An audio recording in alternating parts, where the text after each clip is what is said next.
Hello and welcome to Don't Bring Your Dog, a bi-weekly music podcast. My name is Carlos Lopez, with me is Taylor Fish. Hello. And this is it, episode number 1. It's finally happening, we're doing it. We got a guest and everything, it's going to be awesome. It feels so official. It really does. Let's start it off. How you been, man? I've been good, man. Just working a lot and not getting out to shows as much as I wish I was. It's a great way to start our music-themed podcast for you to say that you're not getting out to any shows. Oh, I know. It sounds strong. It sounds real professional. Yeah. I mean, I haven't been doing anything either because I'm currently disabled, but that's okay. Well, yeah, and you weren't really going to much shows out there anyways. Yeah, that's true. But you know, one thing I did notice, I was at a Raptor Desolator show at the Blue Lagoon. I was like right up at the front of the stage, and while they were playing, like I had like some of my friends like on either side of me and whatnot, and they're all getting really into it and like headbanging. And I noticed for myself, and then I started thinking back, I don't really move at shows. And then I started thinking about it more. Like I'm just standing there staring at the band, not doing anything. Probably on my face to them, it looks like I'm just like not interested in it at all. And I started thinking back, and I think I've done it like probably every show for the past at least 4 years. I don't really mosh too much anymore because getting old. I'm exactly, it like literally hurts me now. But I just want to put it out there for everyone that like, if you don't see me moving at a show, it's not that I don't like the band. 98% of the time, it's literally just, I think that's just what I do at shows. But see, then I started getting self-conscious about it, and I started moving my head and kind of like headbanging along, and then I just kept thinking about like, wow, have I really not like shown any interest in the music that I'm like, or the shows that I'm at? And then when I was doing that, my head started kind of getting like off time, and then I started getting super self-conscious, like, oh, I don't look good. It's not a good look for you right now, man. Just go to the bathroom. Just go to the bathroom. Just walk away. I don't know. Do you ever get anything like that? I mean, kind of. It's usually like if I'm seeing like my friends' bands that I'm really into, then I'll just make a total fool of myself and dance and mosh around and whatever. But if it's something that that's new to me that I'm checking out for the first time, it's very much I get myself to the front and then I stare because I want to like totally take in what they're doing, what their show, like their presence and their sound and all this other stuff. And so I guess I can kind of do that, but I don't know. But like, okay, but like, so if everyone else is moving around you and like getting down with it, and you're just like standing there, just like almost like mean mugging the entire band. I guess I don't know. Do I just overthink it? I think you are. Like okay, talking about overthinking it, I think that's what I do, where I realize that I'm looking weird more often than I think the average person does, so I then remove myself from that situation. Right. So I think I would pick up on myself doing that before you would pick up yourself doing that, if that makes sense. I mean, yeah, that makes sense. I mean, it's also, I had like the same feeling of like, if I try to like dance with people, like, like say we go to the Blue Lagoon and like they're playing like, I'm like 90s night and I start dancing, unless I'm like a certain amount of like drunk to where I'll wake up the next morning and like be like, oh, that's right, we went there. I'm totally overanalyzing every move I'm doing. And I know it doesn't matter at all. Well, yeah, because it's just the Blue Lagoon. But then, it's 90s night. Like, who gives a shit? It's like, but I already know. I get like this out of body experience, and I just like it engulfs me. And I was like, okay, well, I just gotta walk away and just get like way more drinks or something to like. Maybe that's what they mean by like, oh, you're a little stiff on the dance floor. It's like, no, you're just like overthinking everything about it. But I don't know. Apparently, I just have to drink more to dance. I think that's the human condition, really, when it comes down to it. You just gotta drink more to dance. You just gotta drink more to dance, man. I did see a Snapchat from you. This is unrelated to this. Moving on to the next thing. I did see a Snapchat from you that apparently Dingus, who is a local... what genre would you call Dingus? That's a better question suited for them, because... I mean, when you ask them, they don't know what they would call it either. It's like math rock meets power violence meets experimental. It's literally all over the place. Well, but it's all that over the place was over at your house, and apparently they recorded in your living room. Yeah, I came home to my entire living room being stacked with amps, a drum set, and mics everywhere. My roommate Sam records for PBR Labs. I guess he was doing a setup for them that day, and it sounded good though. I'm pretty stoked on it. I can't wait for it to come out. Do you know when? I don't. They recorded all the instrumental stuff, and next week sometime they were saying it sounds like they're gonna do the vocals.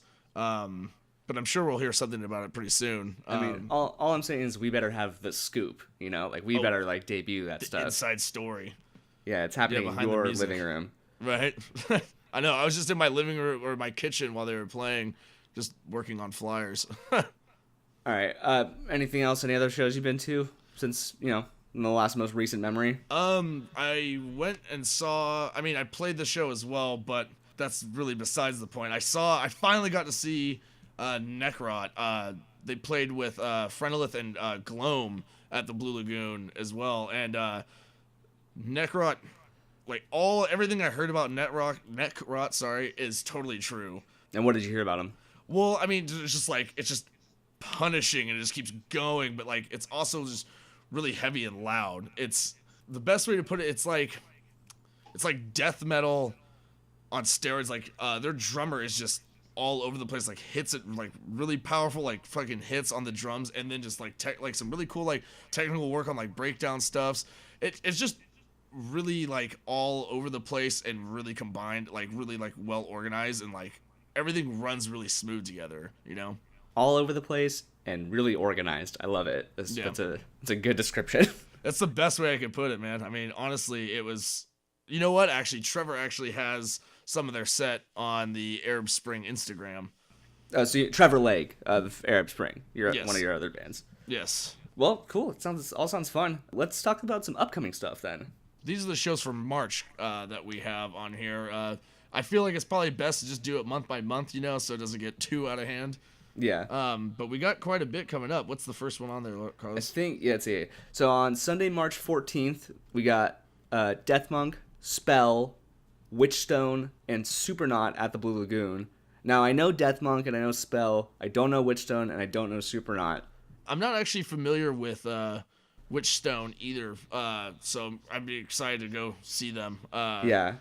Supernaut, though, is a really cool, kind of psychedelic rock band that their drummer is also the vocalist, and the dude hits crazy high notes and sings super high, not I guess high pitched, but on a higher octave, and just keeps it at that level. It blows my mind every time I see them play, just because his voice alone just carries so well. But it's actually a really good lineup. Little bit little kind of hot and cold, kind of just with the styles. I was about to say, you got Death Monk and then you get Spell, and you got Witchstone, which is an unknown for us, and then you got this cool psychedelic rock band, Supernaut. Yeah, no, it should make for a really interesting show. I'm definitely gonna be there for it. I think that crowd is gonna be pretty interesting. Yes, definitely. Honestly, it's probably gonna be filled in mostly with our friends. Well, that's every show in Santa Cruz. True. Until this podcast takes off and more people start showing. Boom, right?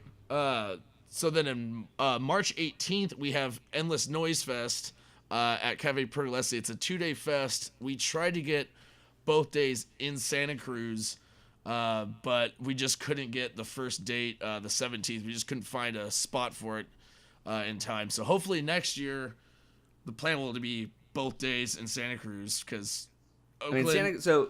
Endless Noise Fest, for someone who doesn't know, is a grind, power violence kind of centered festival.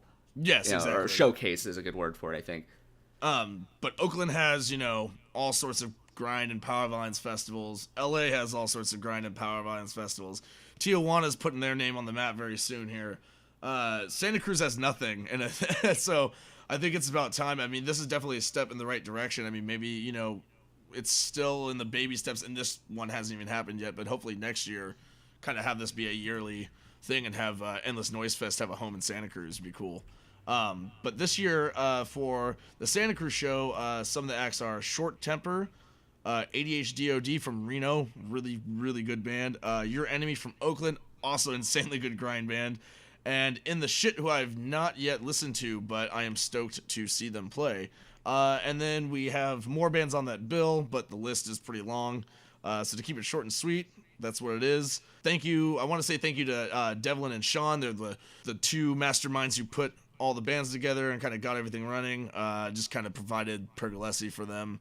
Yeah, it's going to be fun. Ready for it. Cool. All right. Shifting gears a bit, going from like grind and power violence and hardcore to something a little more, I don't know, lighter, I guess we'll just say. On March 19th at 1234 Go Records in Oakland, which is a really cool venue if you haven't been to before, you're going to see Pens, or Pens Plus. I don't know how to say it. It just says Pens with a plus sign. They're from Tokyo. Lear, which is like a San Jose staple. Little Tents from Sacramento, and Kitty Cat Fan Club, also from San Jose, and they're playing a set there. Lear is awesome. Yeah, Lear is and pretty much anyone who's going to be listening to this, is going to know that they're awesome. Yeah, and I've heard nothing but good things about Kitty Cat Fan Club, so I really want to see that, or see them play, just because, yeah, literally everything I've heard has been great. So are they related to Kitty Castle? I have no idea. Because I know that that's a place. Never been to it, but like I know that's a place. Yeah, actually, I don't know. You know what? Actually, Shannon probably would know. Oh, Shannon would. And Shannon being from Junior Adelberg, who's actually our guest on this episode. She'll be joining us later. Friday, moving on with the shows. Friday, March 24th, we have Partner and Plush at the Crepe Place in Santa Cruz. The Crepe Place, usually it's like an $8 cover to get in. It's Partner and Plush's third year in a row of touring. So just keeping it at it, really. I'm super stoked. It's been a minute since I've got to see Partner. Even longer since I've seen Plush. So I'm excited to see it. Partner is one of those bands that you and all my friends have told me to check out before, and I just really haven't yet, and I don't know why, but I want to know why everyone is so like into them. Do you think you could break that down? Well, I think for you, it's, or at least the reason why everyone's suggesting it to you is why you should listen to them, because it's like super right up your alley with just the music we all know you like. It's just really like full sounding shoegaze, like a little bit of like indie rock in there. It's just it's really like the bass tone's super fuzzy. The guitars are really like kind of light and crisp and ambient, all the song. I mean, I guess to put it in the best way, it's dancey when it needs to be dancey, and it's like good droney shoegaze when it needs to be good droney shoegaze, Okay. Yeah, that makes sense. I was just kind of curious, I guess. Moving on. We still have more shows to talk about that are upcoming because there's just a lot happening right now, which is good.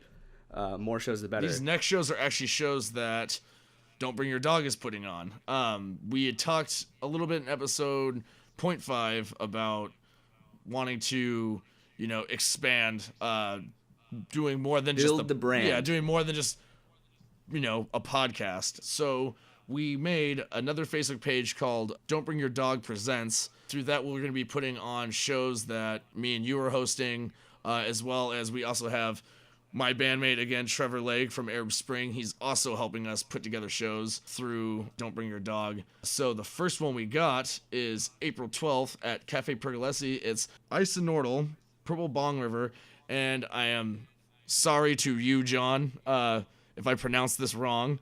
Myrkida. Myrkiada. If you want to look it up. Myrkiada. Myrkiada. Yeah. So that sounds like a pretty heavy night, and so is our next one actually too on May 15th at the same location, Cafe Pergolesi. We have Endless Swarm, Now this is another one that I don't know how to say. Lugubrious Children, Concussive. Good friends of us. Concussive. Those guys are tight. We have your band, Tired, and then I cannot remember what this next band stands for. What is it? ESJ is Endless Slime Juice from San Jose. They're Endless Slime a Power Bonds band that kind of went on a long hiatus. This is going to be I'm pretty sure this is actually going to be their first show since hiatus. So I'm stoked on that. Wow. Endless Swarm and Lugubrious Children are both from Scotland as well, so that's going to be pretty cool, traveling out pretty far. So, Do you know what lugubrious means? no idea.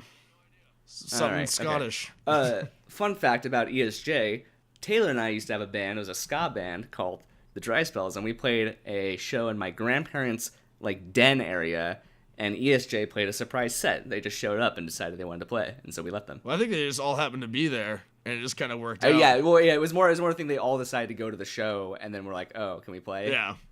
And we're just like, "Sure." Right. Yeah, exactly. That was a pretty good night, though. There is more to be announced, so please go and check out Facebook.com. You know, the both our podcast page, Don't Bring Your Dog, and also Don't Bring Your Dog Presents. They'll all be linked together, so you'll be able to see them and get them. Yeah, we got more shows coming up. I am just waiting on bands to confirm, venues to confirm, all the fun stuff that goes into putting on a show. But those will be announced shortly. Since we launched the page, we've already gotten people like messaging us about booking shows and getting things set up. And if that sounds like something you want, if you have a band, and it doesn't have to, I know it sounds like we do a lot of hardcore and a lot of punk rock. That's mostly me. We do, but it's mostly because of Taylor, which is fine. But if you have any kind of band, indie, if you have an electronic thing you want to show off, like anything, and you want to help putting together something, hit us up. We are more than willing to work with people and trying to get things started.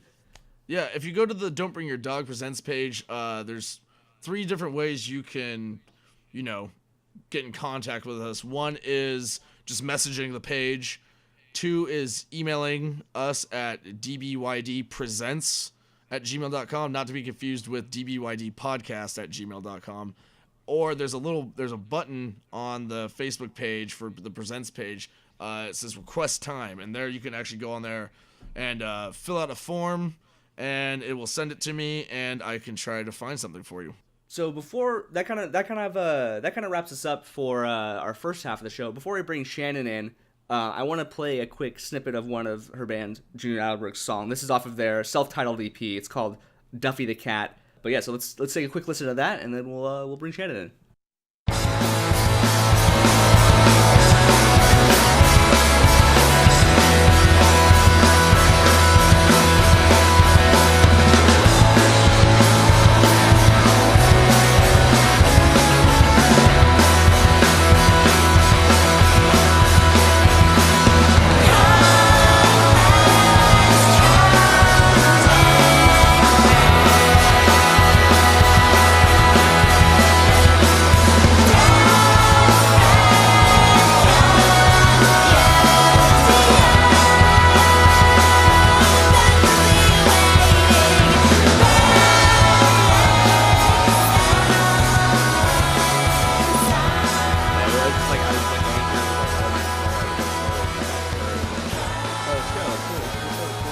Adelberg. Shannon. I know Shannon. Yeah, me and Yvette go back a long time. I love Yvette. She's great. Yeah, she's super cool. At least, from the few times I've seen her on Instagram, I don't know her personally. But not in person at all. Yeah, I don't know her at all in person. I want to make that clear. I do not know. Well, I saw Shannon, what, 3 weeks ago? Oh, yeah, I saw you at Local Color in San Jose. I'm sorry I couldn't miss your... Yeah. I'm sorry I couldn't see your band play. Oh, it's all good. You'll just never see it. I'll never see you guys ever. So. I had to leave to go to Santa Cruz that night, and I didn't want to miss the buzz. Yeah, it was just... Yeah, I get it. It's not like you didn't have, me and Rose there to drive me back into Santa Cruz after our set. Were you going to go back? I thought you were on tour. What? No, yeah. Tour doesn't start until March. Okay, I thought you were on tour. That's for a different band. Oh. I Come thought on, keep up with my projects, please. Sorry, I didn't know. I thought that you were on tour, and that's why I didn't ask for a ride. I should have asked for a ride. That would have been bad. I would have saved $7. Fuck. I see. I just kind of took it as like you had to be in Santa Cruz by like a set time, so that's why I didn't offer one. No way. No. Oh. I could have been at Santa Cruz at like 3 in the morning if I wanted to. Of course. All right. Well, joining us now is Shannon of Junior Adelberg. Hello, Shannon. Hi, Carlos. How are you? I'm good. That's good. I just got off work. Ooh, where do you Uh, work? I work at a vegan restaurant and bar in downtown San Jose. Which is a Yeah, don't tell people where I work. no, any kind of like location, private information is always beeped. Cool. Yeah. Yeah, I work I also Except work if we at forget. No, um, I edit it very very thoroughly. that's fine. Also edit this out, but like, I'm a little bit drunk. I'm really sorry. I didn't mean to get this drunk. I just had a beer at work, and I'm gonna try to keep it under wraps. I did. Oh my god! I told myself I wasn't gonna tell you guys, and then I did. Oh. Don't edit out any of that, Carlos. God damn it! We'll see how it plays. Okay. But no, I do want to talk about not you getting drunk at work and then coming home and doing an interview, but I do want to talk about Junior Adelberg and how cool Yes. Junior Adelberg is. Oh, cool. Thank you. If you want to give us like a cool little history, like a nice little cliff notes, that'd be nice. Okay, yeah.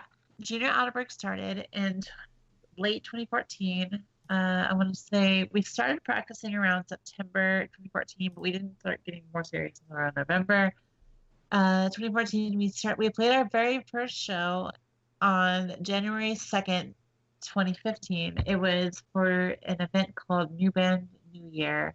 It was organized by Jenna Marks of the band Joyride, and it was this event where like a bunch of new bands played. So it was all bands who had never played a show before, all bands who were like brand new and didn't have like any way to break into the scene. So it was all new bands. It was a really cool show. And that was our very first show. And then after that, we played a couple more shows, and then we put out our EP, self-titled EP, in July 7th of 2015. Then after that we played a bunch of shows locally, and we kind of weren't very active for a minute. We were still a band, we still practiced, but we just didn't like do as much. I spent a long time living in Santa Cruz, and the band had like a bit of a lineup change. Our old bassist left and moved to Seattle, and then we got a new bassist named Adrian. And then I started playing solo shows because people would ask Junior Adelberg to play, and we couldn't play because Devin started playing in Slime Girls really often. And I played a bunch of solo shows in Santa Cruz and San Jose area. And then that was before I had a solo project. I just like played Junior Adelberg solo. It wasn't very good. Then I did the Junior Adelberg solo tour Now, with. real quick, hold on. The first time I ever saw you was you playing solo Junior Adelberg stuff, and I thought it was awesome. Okay. Well, So there's that's that. Yeah, it was really good. I mean, me and Carlos were just standing there, just kind of blown away. And as while you were playing, we were like kept nudging each other's like, oh, we have to like make sure to talk to her after she's done playing, because that's when we had that idea for that shoegaze project. We're like, oh, Yeah. she'd be perfect for it. The full disclosure here to all the listeners, I was in a band with the people who are interviewing me. It's true. Oh no, conflict of interest. It's okay. I'll bleep it. Just bleep it. Yeah, so I did the solo tour with Pigeon Pit and Elliot, and that was cool. And then I did a tour with Mom Teens after that. And then after that, I was like, this is not what Junior Adelberg is supposed to be. Junior Adelberg is a band. I'm just one person. So after that, I just stopped doing the solo shows as Junior Adelberg, and I have new material that I do solo now. But Junior Adelberg is a band. It consists of Jason Halliburton on the drums, Devin Macias on guitar, and Adrian Bleepson on the bass, and then I sing and I play guitar also. Devin also does electronic stuff in the band, a lot of that actually. And we have a new record coming out on Galaxy Swim Team, which is a local label, and that's coming out on March 8th. And then we're going on tour with Slime Girls. Actually, the day after it comes out, we're going on tour with Slime Girls, and we're going to play a bunch of shows in Texas, in Oklahoma, and I think a couple of shows on the way to and from. I'm not totally sure yet because I wasn't really involved in booking this tour. Yeah, so that is what's happening with Junior Adelberg, and that's kind of like the history. Dang, there's a lot going on though. Yeah, we have a lot of things going on now for the first time in a bit. That's cool though. Yeah, thanks. We were kind of slow for a while, but we're picking back up. New album has 11 new songs on it, I guess I'm curious as to what is the writing process like for you guys as a group? um it depends on the song, but most of the time somebody in the band, primarily Devin or Devin's the other guitar player, um comes to the table with essentially a fully fledged song, either like on guitar or with like all of the instruments, and then we kind of write around that skeleton. So like depending on how fleshed out that skeleton is, we either have a lot or a little bit of creative influence on the song. So that's how it was for the EP, and that's how it is for the LP. This new LP is kind of mostly Devin's thing. Um, he wrote most of the songs for this record. I only wrote one. I had a lot of songs that I wrote, but they just didn't fit the theme and like the general mood of the album as well as I would have liked them to. So we're gonna use those songs for something else. This album itself is mostly Devin, and he kind of like came to us with like a million songs. I mean, we cut like 4 songs or something from this album because it was just too long. It was gonna be like an hour long. Wait, Uh, jeez. I know, yeah. So we cut Oh like wow. three or four songs from this album, and it's down to 11 tracks. Out of those tracks, I only wrote one, and then Devin wrote the rest of them, and then like I wrote a couple of my own guitar parts, and etc. Everyone else in the band had a little bit of like room to write their own parts, but a lot of it was honestly written by Devin. This new album is mostly our guitar players, like our other guitar players, vision, I would say. He also wrote a lot of the lyrics. I actually don't um sing a lot of my own words on this album. Only one of the songs has 100% my own lyrics. Most of the songs on this album are kind of Devin's lyrics, his music. It's kind of his project, his vision for this record. So we should have Whereas, tapped him to do this interview. maybe. Yeah, I mean the thing is, I used to be kind of like considered to be like the front person for this band because at one point I was the only one who did lead vocals and I was the only one who wrote the lyrics. But on this album, it's kind of like, I mean, I sing lead a lot on this album. I think it's probably 50-50 with Devin and I singing lead and also harmonizing. Because of the harmonies, it's kind of hard to say who's singing lead and who's singing, not lead. Everyone sings on this album. It's mostly Devin and I. I would say the idea of a front person in this band has been like kind of like um, removed. Back when the EP was our only release, I was kind of the front person. Like in the band, like I wasn't really, but like I was the lead vocalist and I was the lead like lyricist. So, well, the only Right. lyricist. It's usually like an unspoken thing when that kind of E- situation comes up. Like, Yeah, no one really wants to be like, okay, I'm the lead, I'm the front right. person, because that makes you sound like an asshole. So, I'm sorry. Is it okay to swear in this? I Yeah, don't it's know. fine. No. Okay. Oh shit. Yeah, so before I kind of was under the impression that I was going to be the front person, like not because I wanted to be, but just kind of by default because honestly, before no one else wanted this thing. And Devin kind of really stepped up for this release and wrote a lot of lyrics, wrote a lot of songs with vocals in mind. So the whole like structure of the band kind of changed. And the sound is really different. Um, not not that different. I mean, we still sound like the same band, I would Right. say. But yeah, I mean the voices, and vocals really do determine like how you hear a band. The voices are a lot more diverse. It's not just me singing over the music. It's a lot of different people, and I think it's gonna make it sound good. I think it's gonna sound good. Yeah, no, We I'm stoked on it. Cool, yeah. It's coming out on March 8th. Which, when this goes up, should be the following, what, Wednesday? Yeah. Oh, so this is gonna go up for a while. This is going to go up next. Well, for us, it's going to be next on March 5th. Oh, cool. And so it's gonna coincide real nicely, I think.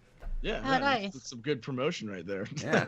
Look at A that. lot of Boom. It's like we're promotion. naturals at this. Yeah, it's God, stay on brand. Stay on brand. Stay on brand. Tim, did you want to ask her a question? Yeah, actually, I kind of wanted to talk about the self-titled a little bit. What is a lot of the is there like a central theme to the album, or is it kind of just all over the place? I mean, I could just read the lyrics and try to find out, but I mean, okay, so we didn't write that record to have or that EP rather. We didn't write the EP to have a central theme. There are repeating motifs lyrically and musically. So I mean, it does sound kind of like, I would say like musically it sounds cohesive, especially for like an EP. A lot of bands, like their first release doesn't, we have like, like an intro and like repeating like, like, I don't know, melodies and stuff throughout the record. So it definitely sounds, It has a sense of cohesion for sure. yeah. Yeah, instrumentally, it's all there. Like, yeah, like, it all keeps within the same genre. Yeah, it's almost like a fucking prog album or something. Like it has like, like a Pink Floyd album or something. It has like, like melodies that repeat throughout the record, like from different songs. Right. But the lyrics themselves don't have a general theme. The lyrics themselves are more like a And you collection were saying that you wrote songs. most of the lyrics, right? And the first one. For the first one, I wrote all the lyrics and I Yeah. did all the main vocals. The only vocals that anyone else did was there was some gang vocals on the song Wallace, and Gotcha. there's some harmonies on the song Duffy the Cat, which sound real good, by the way. thank you. The harmonies are just Yeah. like they're not like words. Thank you though. That's Devin and Jason, the drummer and the guitar, respectively the guitar player and the drummer, doing the harmonies on that track, and then the backups for Wallace, where there's a section at the end where there's like screaming and gang vocals and harmonizing screaming and stuff, and it's a sort of call and response thing. And it's me doing the main ones, and then Jason doing the backup ones, and then a gang vocal that's led by our old bass player Gavin and a bunch of our friends who do like the kind of gang vocal thing. And then yeah, that was really cool. I really like the way that came out. That song is probably our best song. Like as far as like our old songs go, Wallace is probably everyone's favorite in the band, and I'm just gonna assume everybody else in the world who's listening to this band, everyone's favorite song is the best one. So yeah. Personally, I'm partial to Duffy the Cat, but it's probably because I've listened to it the most today. Because it's our little snippet between our first half of the podcast and this interview. Cool. Yeah. But I've listened to the EP a bunch today, and I don't know, I just really like Duffy the Cat. I think it's real good.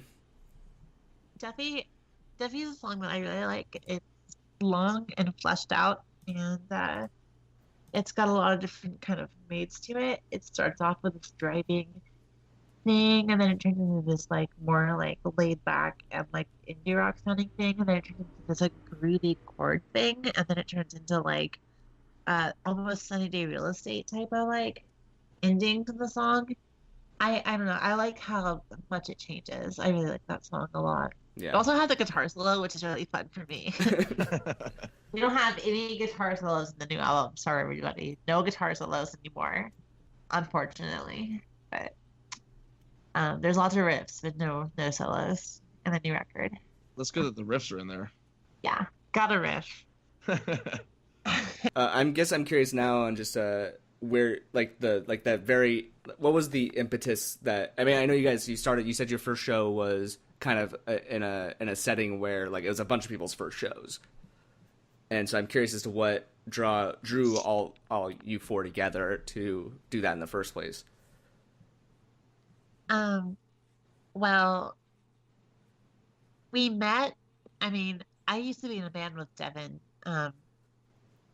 for a long time, and then so I mean, I knew everybody in this band through the San Jose music scene. I mean, I knew Gavin, who was our original bassist, through music, and I knew Jason um, through music. And Jason actually recorded most of my old band with Devin's music. So, I mean, I've been working with these people for a long time.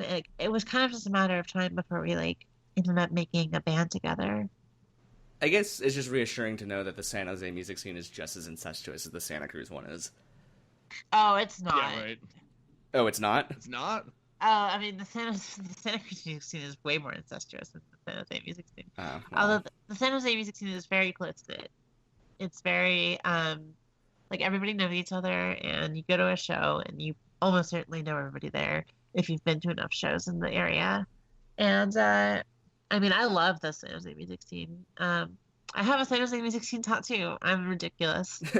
um, I love San Jose. I love the music scene. But yeah, I mean, you're right. It's a little bit crowded. It's a little bit incestuous, but it's not like Santa Cruz, where it's like literally you get on the street and you see like everybody who books shows. I mean, when I lived in Santa Cruz, I saw Nils like every day. Like I would sell him a sandwich at my old job. Like every week, you know, I'd see Nils, I'd see Kevin, I'd see everybody who booked shows, and I wasn't even that involved in the Santa Cruz music scene, because when I lived there, it was like a different time for me. I was kind of focusing on like different stuff, but yeah. So. All right. Yeah. Well, I guess since you have a new EP coming out, it's an LP. Oh, sorry, LP. Sorry, thank you. You have a new LP coming out. Or do you guys have a tour planned? Do you? I mean, I know the release is very soon. I mean, like I said, we're going to Texas. Oh, that's right. No, you said that already. I totally spaced on that. You can bleep it out. It's fine. Yeah, probably will, but that's okay. Is there any place that we can find that information? I'm assuming you have a Facebook page, you have a Bandcamp. Yeah. Let me see. The Bandcamp is http:// Adelberg with no punctuation .bandcamp.com. That's spelled JRADELBERG. And that is the Bandcamp, and the album will be there and on March 8th when it comes out. For the Facebook, I'm looking up right now what our Facebook URL is, because I'm not sure. I think it's just facebook.com. It'll also get posted on the it'll get linked on the Don't Bring Your Dog podcast. You know, for the people who if you go to facebook.com/Junior Adelberg with no punctuation or anything in between, it will show up. Yeah, just JRADELBERG. We are ridiculous for having chosen this band name that, you know, is really hard to understand when you say it, especially with me. I have a voice. I feel like it's really hard to understand what I'm saying when I speak. And so when I say Junior Adelberg, people are like, what words just came out of your mouth? I have no idea. So I almost always have to like write it in people's phones when I like tell them what my band is. So yeah, definitely please include a link when you post this podcast. We absolutely will. Oh yeah. But yeah, if you're listening and this doesn't get bleeped out, that is the web address. I think this whole interview is just gonna be one like 30-minute long bleep. That's fine. You'll still get the links, so it's okay. I'm just gonna re-record over it with the place Shannon works at.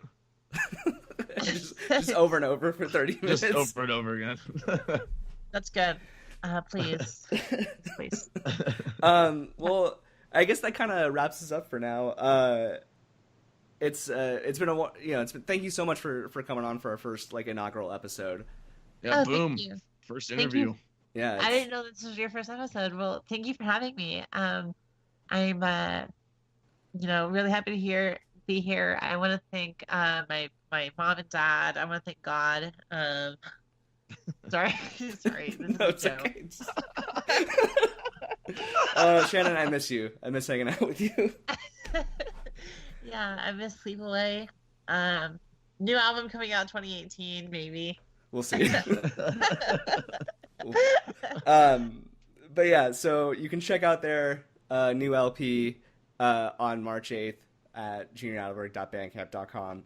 We're going to play Wallace for you to take us out of this interview, so feel free to stick around and enjoy that. But for now, I guess until the next time, no jerks. Respect the space. And don't bring your dog. Don't bring your dog. That's sick. I love that.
Intro music provided by Best Buds off their LP Try Again Tomorrow. They can be found at facebook.com/bestxbuds. Special thanks to Trevor Lake for helping with booking for Don't Bring Your Dog Presents.